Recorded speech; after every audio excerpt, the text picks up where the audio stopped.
bienvenue dans ce premier webinaire proposé par Quark Éducation. Quark Éducation vous proposera régulièrement des webinaires pour faire le point sur l'actualité de la formation de manière très pratique.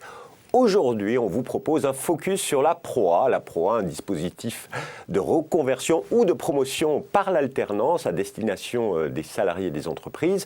Un dispositif qui a vu le jour avec la loi Avenir professionnel du 5 septembre 2018. Mais en quoi consiste-t-il ce dispositif très précisément? Comment fonctionne-t-il et comment en optimiser son financement? C'est ce que nous allons voir avec nos 4 invités. Alors tout d'abord, à ma gauche, Marie Attard, bonjour. Bonjour. Vous êtes directrice stratégique et partenariat chez Quark Éducation. En face de vous, Jean-Paul Hubert, bonjour. Bonjour.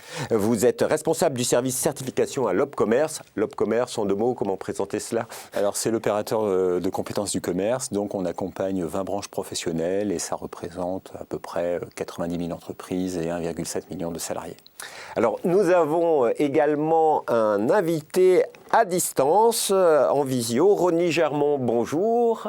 Bonjour. Vous êtes CEO de Quark Universities. Quark Universities, pour ceux qui ne connaissent pas, c'est... Alors, Quark Universities a la particularité d'être une école de formation en ligne. C'est un CFA 100% en ligne qui forme du pré-bac au bac+5 sur diverses filières allant de la vente, du commerce, du marketing, du digital.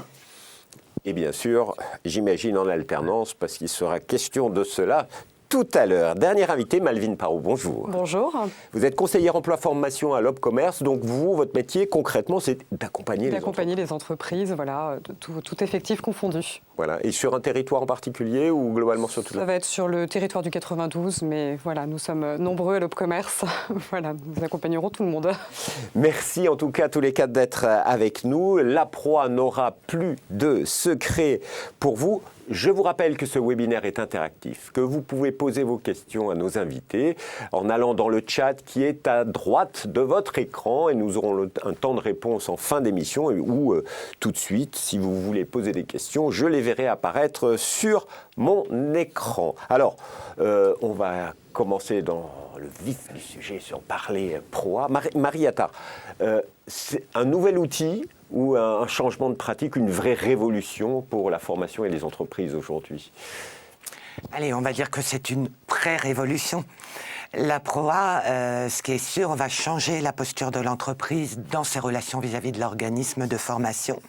Parce que c'est un dispositif souple qui est au cœur du plan de compétences de l'entreprise et va permettre, par exemple par des parcours sur mesure, à l'entreprise d'atteindre ses objectifs de promotion ou de reconversion des salariés qu'elle inscrit dans ce dispositif. Il ne faut pas oublier qu'on est dans un contexte de forte mutation du marché du travail. Le rapport de France Stratégie précise qu'en 2030, 35% des métiers de 2030 n'existent pas aujourd'hui, que 44% des compétences qui seront mises en œuvre dans les entreprises en 2025 ne sont pas vraiment existantes aujourd'hui et pas toujours dans les parcours de formation, et que pour cela, l'État a prévu une enveloppe de 270 millions d'euros dans son plan de relance d'activité, et notamment sur le volet emploi, donc la ProA. Donc 270 millions d'euros qui pourront alimenter tous les projets de ProA. Oui, ça a déjà démarré, tout à fait. Au niveau du secteur du commerce, ce dispositif, comment vous l'êtes approprié? Parce que ça répond à des enjeux. Bref, à quoi ça sert véritablement la ProA selon vous? Alors c'est vrai que ça répond à des enjeux qui sont importants, c'est assez stratégique la ProA. On est dans un environnement complexe, c'est-à-dire qu'aujourd'hui, les entreprises subissent de plein fouet la concurrence de l'Internet, la digitalisation donc, de l'économie, et puis une évolution forte de la relation client où il y a des attentes qui sont particulières et donc qui font évoluer le rapport que peut avoir le magasin physique avec le client. Donc dans ce cadre, il faut accompagner ces mutations et il faut former les collaborateurs. Donc la ProA, ça va être tout simplement un dispositif qui, je dirais, est adapté à une GPEC en fait de branches et puis à la GEPP des entreprises. Et ce dispositif va faciliter l'adaptation des mutations de l'entreprise par rapport au marché en répondant aux besoins en compétences des entreprises et bien sûr en accompagnant le salarié pour renforcer son employabilité. Mais pour vous, Opcommerce, quand ce dispositif s'est mis en place, a été annoncé, vous vous êtes dit, voilà un outil intéressant, on se l'approprie, on essaye de le mettre en œuvre rapidement. Parce que j'imagine que c'est pas évident de le mettre en œuvre. Alors, il y a une nouvelle mesure qui a été annoncée, donc un outil qui a été mis en place, donc à nous, en tant qu'opérateurs de compétences, d'accompagner nos branches professionnelles dans leur politique emploi-formation et puis de les aider à mettre en œuvre ce dispositif. Donc, dans ce cadre, nous sommes partis des études de l'Observatoire prospectif du commerce. Nous avons regardé quelles étaient les principales mutations et quels étaient les emplois que cela impactait. Et en fonction de ces mutations et des emplois qui étaient impactés, notamment autour de la relation client, de la logistique, du management de proximité, eh bien, nous avons bâti un argumentaire qui a servi à l'accord de branche et nous avons sélectionné des certifications qui répondaient à ces enjeux de mutation. Oui, tout un travail qui a été mené pour qu'aujourd'hui, vous puissiez proposer de la proa sur le secteur du commerce. Alors, soyons pratiques et très concrètement, c'est pour qui la proa? C'est pour quel type de salarié? Alors c'est un dispositif qui est très ouvert puisqu'on est sur un public CDIsé sans condition d'ancienneté, donc ça j'insiste, c'est très important. Sur des publics, on est également sur des contrats aidés, les fameux QI, contrats uniques d'insertion, des salariés qui sont placés en activité partielle et également on a un autre type de public. Ça peut être des CDD aussi. Et ça, non, ça ne peut pas être des CDD. Si, alors CDD, entraîneur sportif et sportif de haut niveau. Voilà. Tout à fait. Et sur ces types de publics, alors attention au niveau de qualification, puisqu'on est sur des niveaux de qualification inférieurs ou égal à Bac+2. Donc ça, c'est important aussi. Pour exemple, voilà, un salarié qui aurait obtenu une licence ne sera pas éligible à la proa. On ne pourra pas monter de proa pour ce salarié. D'accord. Donc, pour faire simple, pour des salariés, maximum niveau licence et vraiment qu'ils soient en entreprise. Ensuite, c'est quoi les conditions d'éligibilité à la proa? Voilà, c'est les salariés qui font la demande, c'est l'entreprise Alors, ça peut être le salarié et ça peut être également l'entreprise qui peut proposer de la proa. Donc, par contre, il lui faudra absolument l'accord écrit du salarié. Ça, c'est très important. Et il va falloir formaliser cet accord via un avenant. Donc, il y a un CERFA qui vaut avenant, donc un avenant au contrat de travail qui va préciser donc, la durée de la proa.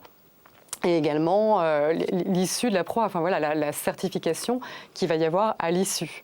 D'accord. Mais comment ça se passe? C'est l'entreprise, parce que quand c'est une entreprise qui le met en œuvre, oui. Dans le cadre d'un plan de GEPP, c'est ça, monsieur Hubert? Comment ça, elle doit respecter quelles conditions pour que ça puisse se mettre en place? Pour que ça puisse se mettre en place, il faut donc effectivement cibler les salariés qui souhaitent évoluer dans l'entreprise. C'est-à-dire que la proa, elle va soit permettre une évolution, une promotion sociale ou professionnelle, ou permettre un changement d'emploi. Ça peut être très clairement un changement d'emploi. Donc ça, c'est à voir avec le salarié. Il faut s'entretenir avec lui et voir s'il est d'accord pour suivre cette proa. Donc, sachant qu'on est sur des certifications qui se trouvent dans des listes de branches. Donc là, ce qu'il faut absolument, c'est aller consulter les listes de branches et voir si l'accord de branche a été étendu, puisque toutes les branches ne permettent pas justement de mettre en place de la proa. Chez nous, à l'Opcommerce, on a 17 branches, sur les 20 branches qui sont hébergées chez nous, 17 branches permettent de faire de la proa. Parce que ces accords de branche sont essentiels pour mettre en place la proa. Là, visiblement, dans le commerce, ils sont bien en avance, mais dans les autres secteurs d'activité, ça se met en place, Mariette? On n'est pas à égalité, pas les chiffres et puis je n'aimerais pas les dire, mais c'est sûr que ce travail doit s'effectuer auprès des branches. Donc une entreprise qui dépendrait d'une branche où il y a peu de formation éligible, on va le dire comme ça, doit se rapprocher de sa branche et la sensibiliser aux compétences manquantes. C'est vraiment, M. Hubert l'a dit, tout part d'un observatoire de l'emploi et de l'évolution des métiers. C'est quels sont nos besoins, lesquels ne sont-ils pas couverts et du coup, comment les couvrir. D'accord. Et alors concrètement, est-ce qu'on peut donner des chiffres ou pas? J'imagine que c'est une question piège. On est quand même au début de ce dispositif, même s'il est mis en place en 2018, le temps que vous ayez fait signer des accords de branche, etc. Aujourd'hui, est-ce qu'il y a des salariés qui sont dans ces dispositifs à l'Opcommerce? J'imagine que oui. Un exemple concret? Ça s'est mis en place au fur et à mesure. Donc on a commencé avec une entreprise, une plateforme logistique qui a proposé de la proa à ses salariés, pour devenir manager de proximité. Donc c'était sur un titre de manager de proximité. On a monté donc 9 proas pour cette entreprise. Vive succès. Et puis depuis, on en fait évidemment de plus en plus. Et là, en 2022, avec le plan de relance, on a de très très beaux projets qui sont en train de voir le jour. Et là, ça se compte je vous parlais d'une dizaine de proas. Là, on est plutôt sur des gros projets à plus de 1000 salariés qui vont être formés sur ce dispositif. Voilà. Alors, ça, c'est les entreprises qui sont déjà engagées. Imaginons, nous avons un DRH qui nous écoute, qui veut lancer, il est intéressé par par ce que la proa permet. Qu'est-ce qu'il doit faire? Quel doit être le premier réflexe du chef d'entreprise? Monsieur Hubert, il doit s'adresser à son OPCO ou il doit travailler en interne dans l'entreprise? Le premier réflexe, ça va être de savoir est-ce qu'il y a eu un accord étendu au niveau de sa branche ou non. Ça, c'est la première des choses. Ensuite, effectivement, s'il y a eu cet accord, il va se tourner vers l'OPCO en disant qu'il y a un projet de proa et derrière ça, nos conseillers emploi-formation prennent le relais pour accompagner ce projet de proa. En revanche, s'il n'y a pas eu d'accord étendu, là, les entreprises peuvent faire remonter au niveau de la branche leurs besoins en compétences pour faire en sorte de faire avancer les choses et puis de voir si un accord proa peut être mis en place. Donc il faut que les entreprises se mobilisent pour mettre en place des accords proa dans leur branche. N'hésitez pas à faire remonter l'information si vous n'êtes pas dans une des 17 branches, au cas de l'Opcommerce. Alors, l'entrepreneur ou la DRH s'adresse donc à ce moment-là à la conseillère. Vous les accompagnez concrètement comment? Comment? Alors c'est vrai qu'en général, on va directement télécharger finalement les critères de branche. On va aller voir quelles formations sont éligibles et par rapport aux métiers qui existent dans l'entreprise, on va aller voir sur quelle formation on peut aller, quelle certification. Je ne l'ai pas dit tout à l'heure, alors ça peut être effectivement des certifications enregistrées au RNCP. Seules certaines sont éligibles, je maintiens. Mais on peut également aller sur de la VAE. Alors la certification devra également se trouver dans cette fameuse liste. Et on peut aussi aller sur du CLEA ou du CLEA numérique. Voilà, socle de connaissances et de compétences. Ça, c'est possible aussi. Et attention, on est sur des formations longues qui se déroulent en alternance avec un minimum de 150 heures de formation. Donc voilà, on est vraiment, je ne sais pas si vous avez connu la période de professionnalisation, mais là on est vraiment sur des dispositifs qui engagent l'entreprise, qui engagent le salarié, avec certaines conditions en fonction des branches. Donc c'est pour ça d'une branche à l'autre, les critères vont varier.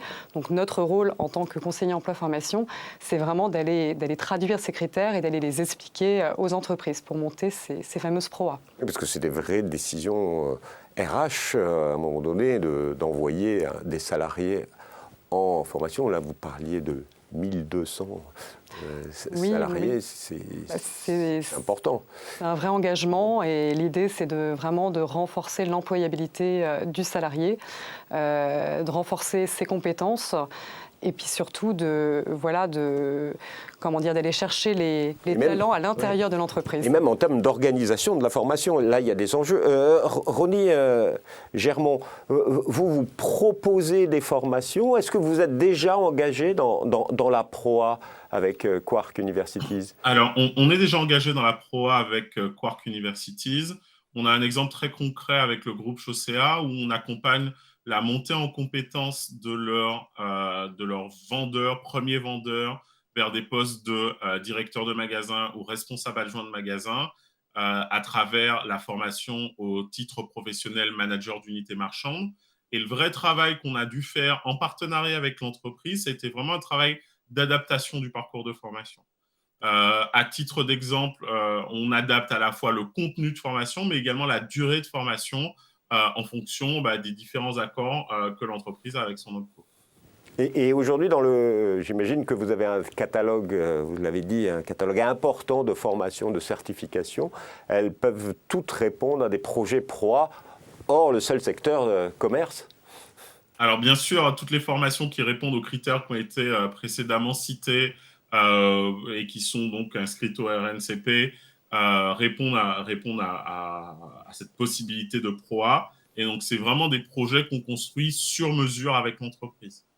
D'accord, vous construisez sur mesure avec l'entreprise, c'est adapté, une alternance adaptée, parce que mettre en place une alternance en entreprise, c'est parfois compliqué. Il y a le présentiel, le distanciel. C'est quoi la meilleure réponse par rapport justement à la PROA? C'est le blended. Là, il va falloir effectivement faire un point avec l'entreprise, voir ce qui lui convient. L'organisme de formation peut faire des propositions, mais oui, la formation, elle peut se dérouler en présentiel ou à distance. Le tout est qu'elle se déroule pendant le temps de travail. Après, on peut proposer 30 heures en dehors du temps de travail, mais c'est un maximum. Oui, Monsieur Germont? Oui, justement, c'est un bon exemple. Et donc, c'est aussi l'avantage que nous avons en étant un CFA qui propose des formations 100% en ligne. Nous avons construit la formation, justement, en PROA, que j'ai donné un exemple, sur l'exemple du blended learning. On a convenu dans l'année de périodes de regroupement où on rassemble l'ensemble des apprenants.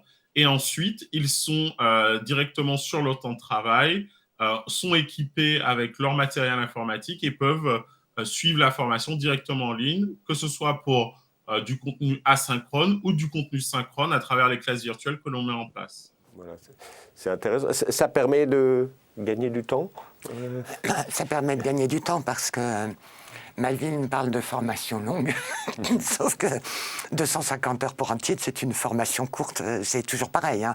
Pour l'organisme, c'est une formation courte. Pour l'entreprise, c'est une formation longue. Et dans la réalité, quand on parle blended, on a tendance à penser digital présentiel. Mais Ronnie l'a dit, synchrone, asynchrone, tutorat, c'est vraiment du sur-mesure pour l'entreprise en groupe, mais avec aussi du sur-mesure dans le suivi du salarié. Donc en fait, c'est quand on est sur un groupe, là on a donné des exemples de groupes, c'est pas toujours possible, mais quand on est sur l'exemple de plusieurs formés dans la même entreprise, il est évident qu'on va s'adapter au calendrier de l'entreprise. C'est d'ailleurs plus simple dans ces cas-là. Il y a un point que l'on n'a absolument pas abordé, c'est la question du financement. Comment le financement se met-il en œuvre? Quelles sont les possibilités de prise en charge? Monsieur Hubert J'y vais. Donc sur la partie financement, avec le plan de relance du gouvernement, j'ai envie de dire il faut y aller puisqu'on a la possibilité de prendre en charge les formations jusqu'à 9 000 € par salarié. Voilà, donc on va prendre en charge le coût réel de la formation et si on en a encore la possibilité, on ira chercher, donc ça vaut pour le commerce, on ira chercher les salaires. Donc on est parti sur un forfait de 11 € de l'heure. Donc vous prenez le nombre d'heures de formation fois 11 €, sauf pour la branche du sport où voilà, ça va peut-être arriver. Mais sur nos 17 branches, nous prenons en charge les salaires. Et vous avez ensuite les frais annexes qui peuvent également être pris en charge à hauteur de 5 € sans hébergement et 15 € avec hébergement. On ne prend pas en charge les frais de restauration, donc ça va être le déplacement et l'hébergement, mais de quoi essayer d'arriver jusqu'à cette enveloppe de 9 000 €. Donc c'est pour ça qu'en ce moment, on a ces beaux projets qui voient le jour. Oui, c'est assez intéressant. Juste, je voulais compléter. Ce qui est dit, c'est que dans l'accord de branche doit être précisé la possibilité de prendre le salaire. Enfin, c'est pas une décision de l'OPCO. Ça aussi doit être précisé dans l'accord. D'accord. Donc quand il n'est pas précisé les frais de salaire, pas de salaire. Une question très pratique aussi. En combien de temps ça se met en place pour une entreprise ? Parce que si vous nous dites qu'il faut y aller, certes, mais voilà, je suis un DRH, je suis intéressé. Là, on est mi-juin. Est-ce que je peux me lancer rapidement ? Je pense que ça peut être très très rapide. Il faut faire un état peut-être sur les métiers qui existent dans l'entreprise, les évolutions possibles, les promotions possibles, et ensuite contacter les organismes de formation qui vont pouvoir accompagner sur le sujet. Mais ça peut se faire très très rapidement. On attend le travail de l'OPCO, c'est ça. Disons qu'il y a au niveau de l'entreprise un gros travail à faire en amont, puisqu'on l'a dit, ça s'inscrit dans une gestion des emplois et des parcours professionnels. Donc il faut vraiment identifier les besoins de l'entreprise, les évolutions possibles. Donc il y a ce gros travail à faire. Une fois que ce travail est fait, effectivement, ça peut se mettre en place rapidement.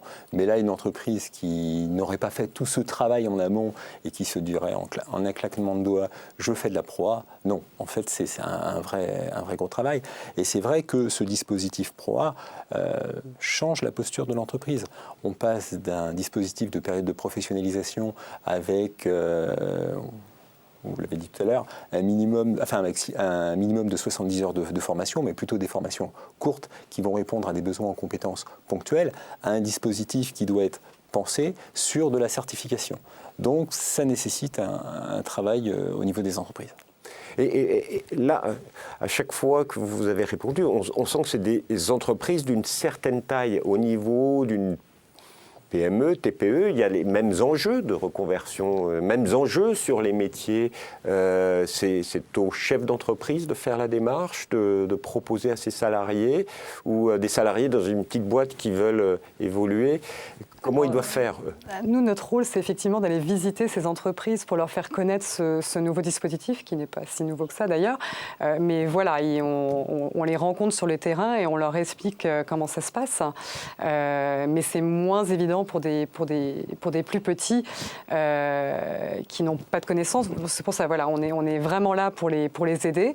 Et les plus grosses entreprises, effectivement, ils voient des enjeux intéressants et voilà, on a ce système de financement qui aussi, on a une belle opportunité là pour...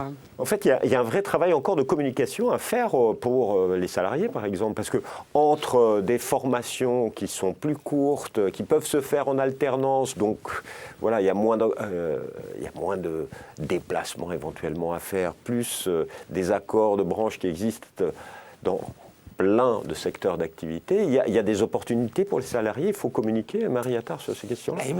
Bien sûr qu'il faut communiquer. Quand on dit que le contexte du marché du travail est en pleine évolution, la formation n'y échappe pas. Et le Covid, indépendamment qu'il nous ait rendu malades, nous a demandé d'accélérer de façon contrainte la transformation. Et en fait, il y a une communication à faire sur les dispositifs, mais c'est pas nouveau. Alors la pro est encore plus méconnue.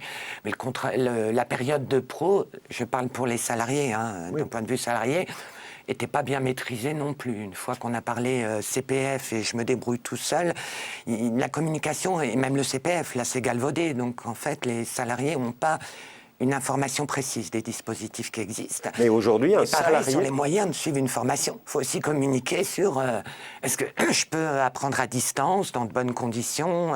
C'est pas parce que je suis à distance que j'ai personne qui s'occupe de moi ou qui m'encadre. Donc il faut qu'on communique sur plein de choses. Oui. Mais aujourd'hui, on peut dire qu'un salarié peut se lancer dans un projet de reconversion, promotion en alternance grâce à ce dispositif et qu'il doit faire la démarche d'abord auprès de son supérieur hiérarchique et sa DRH, où il y a des choses qui se mettent en place. Oui, tout à fait, avec l'accord de l'employeur, bien sûr, oui. Puisqu'il va s'absenter quand même un certain temps. Donc, mais oui, tout à fait, il peut faire cette démarche. Je parlais du financement des 9 000 €, attention, puisque ce plan de relance est valable, enfin, ce financement est valable jusqu'au 31 décembre 2022. Je préfère le préciser. Après, on reviendra sur des prises en charge au forfait, en fonction, encore une fois, des critères de branche. D'accord.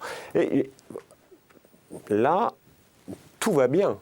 L'outil semble formidable, il peut se mettre en place assez rapidement. Est-ce qu'il y a quand même des points de difficulté ou des points d'attention qu'il faut avoir sur la mise en place de ce type de dispositif ? Il va falloir effectivement vérifier le public éligible. Donc ça, on l'a vu tout à l'heure. Vérifier que l'entreprise est bien éligible, on l'a vu aussi, voir si l'accord de branche a été étendu.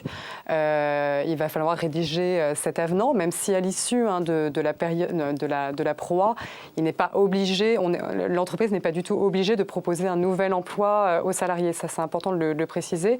Elle n'est pas obligée non plus de lui proposer une promotion, une augmentation de salaire.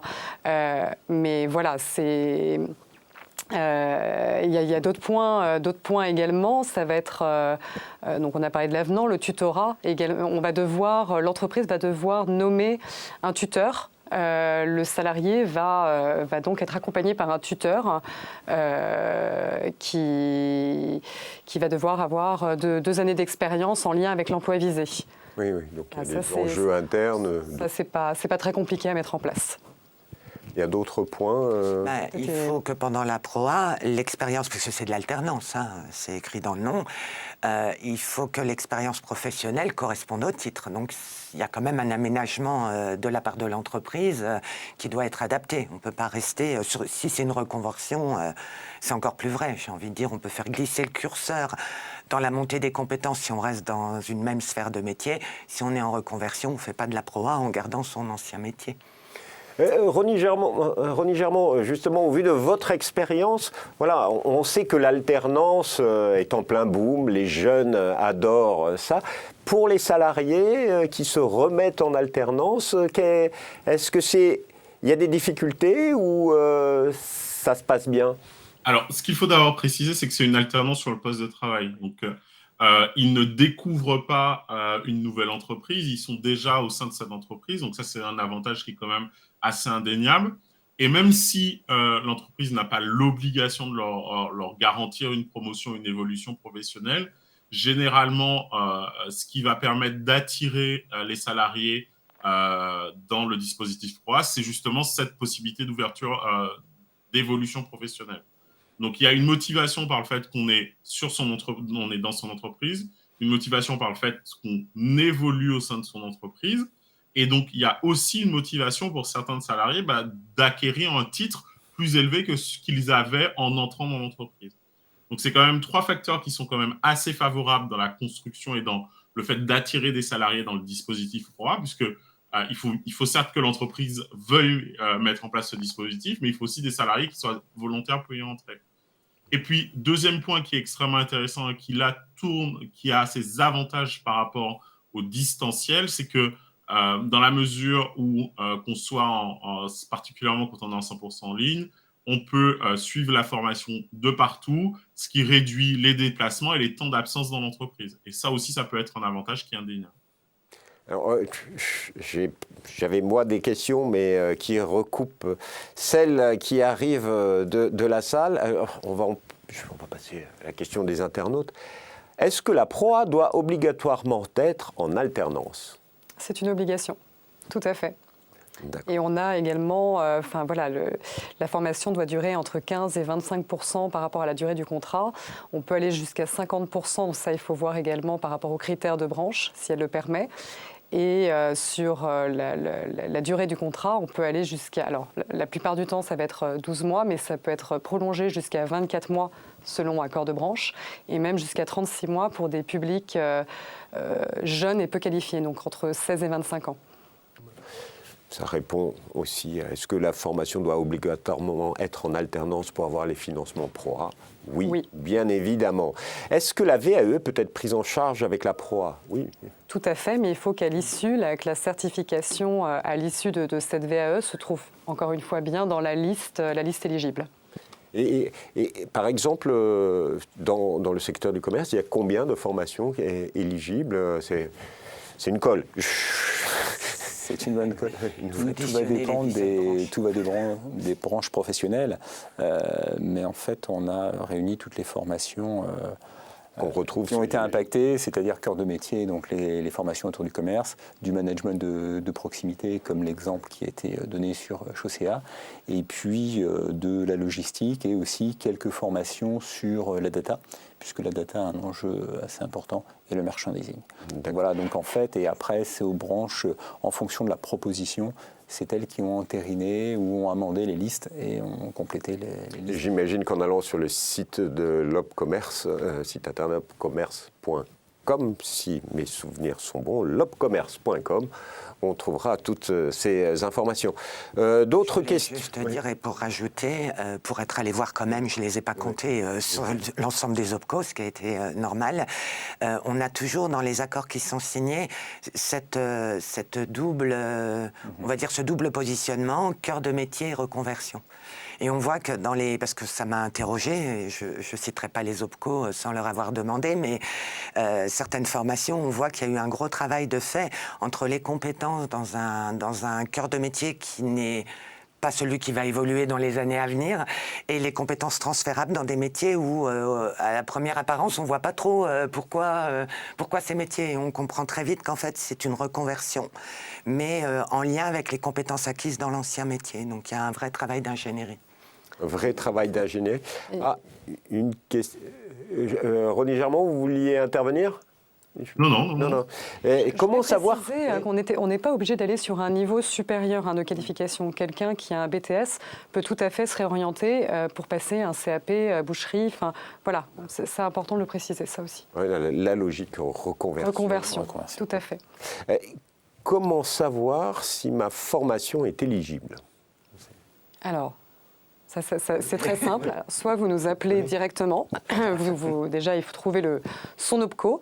Ensuite, appeler son conseiller emploi-formation ou télécharger directement les fameuses listes éligibles sur le site internet de l'OPCO. Vous allez directement dans la rubrique PROA, puisque voilà, en fait, tous les OPCO font la même chose. On va avoir l'alternance en premier, la PROA, etc. Enfin, tous les dispositifs que l'on finance. Et ensuite, on va sur la rubrique PROA, télécharger les formations qui sont éligibles ou pas. Encore une fois, on a des branches pour lesquelles on n'a pas encore d'accord étendu. Et justement, c'est la question.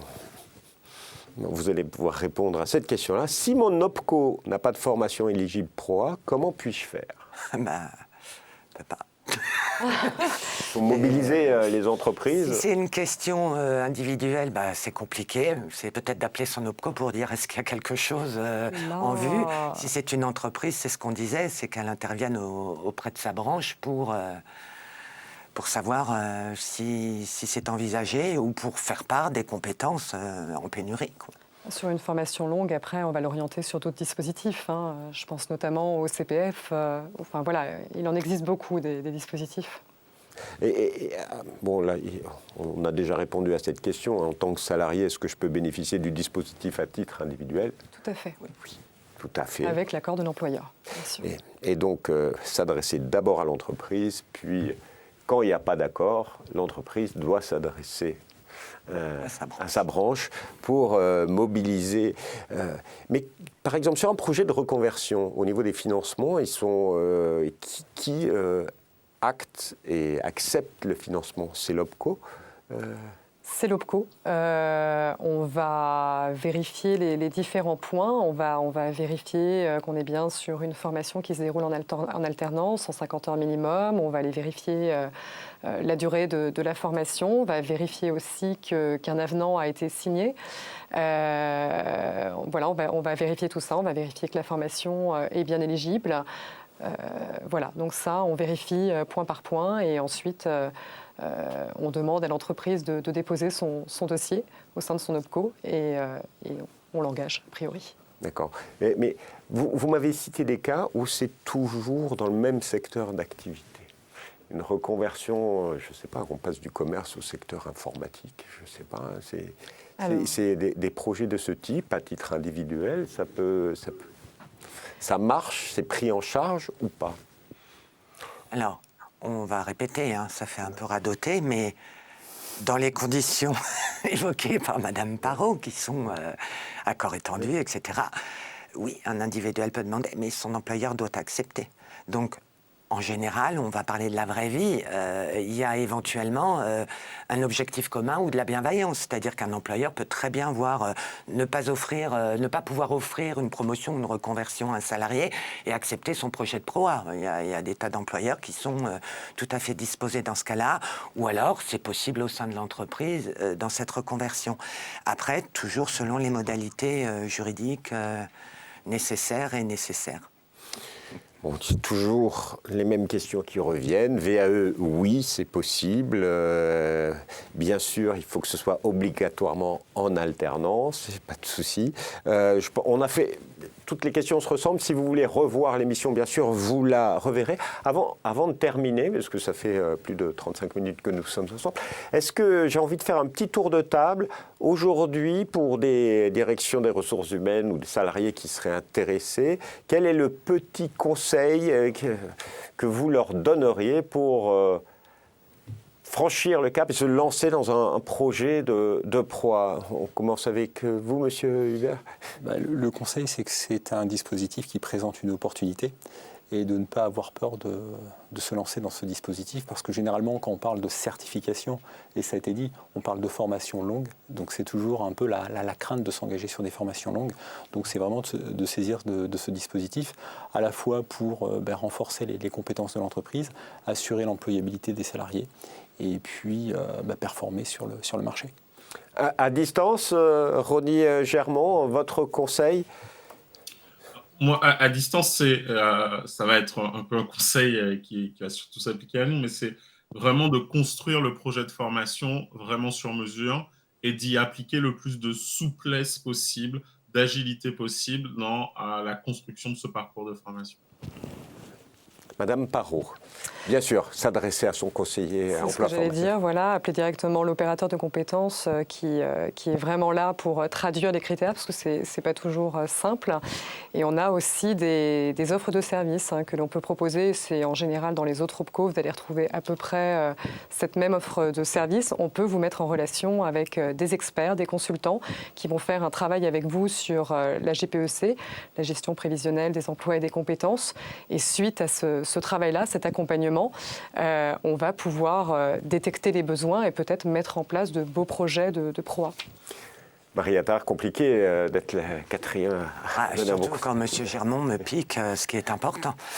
Donc, mais j'ai envie de dire c'est ça, et je l'ai dit en introduction, c'est la relation privilégiée avec l'organisme de formation, parce que ça entraîne vraiment l'entreprise, sans aucun manque de respect, à faire part de ses besoins directement et pas à, on va dire, acheter un produit tout fait.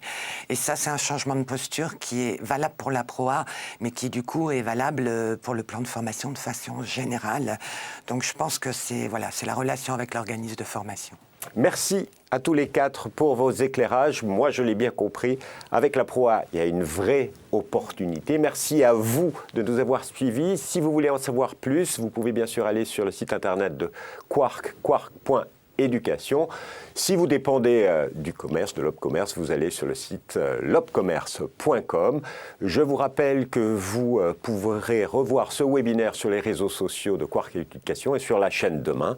Et je vous dis à bientôt pour un nouveau webinaire avec Quark Éducation. Au revoir.